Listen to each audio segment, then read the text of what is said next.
पहिल्या ज्ञानाच्या ज्योती, म्हणून तर आज जगते अमर आणि सावित्री, म्हणून तर आज जगते अमर आणि सावित्री. सूर्याप्रमाणे तेज दिसणारे व्यासपीठ, चंद्राप्रमाणे शीतल छाया देणारे प्रतीक्षा आणि चांदण्याप्रमाणे चमकणाऱ्या माझ्या मित्रमैत्रिणी. माझे नाव विशाल विष्णू ढवळे. सर्वांना माझा नमस्कार.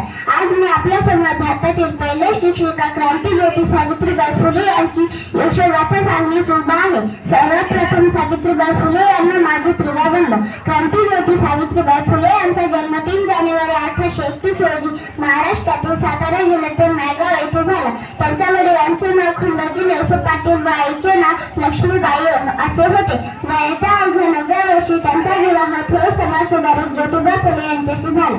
महात्मा फुले यांनी विवाहानंतर महात्मा फुले यांनी सावित्रीबाईंना घरीच लिहायला वाचायला शिकवले आणि स्त्री शिक्षणाचा पाया रचला. महात्मा फुले व सावित्रीबाईंनी 1848 मध्ये मुलींची पहिली शाळा पुण्यात बुधवार पेठेत काढली आणि शाळा शिकवण्याचे काम सावित्रीबाईंनी सुरू केले. त्यांच्या क्रांतिकारी निर्णयाला लोकांनी तीव्र विरोध केला. लोक त्यांच्या अंगावर शेण चिखल दगड फेकत, पण त्या डगमगले नाही.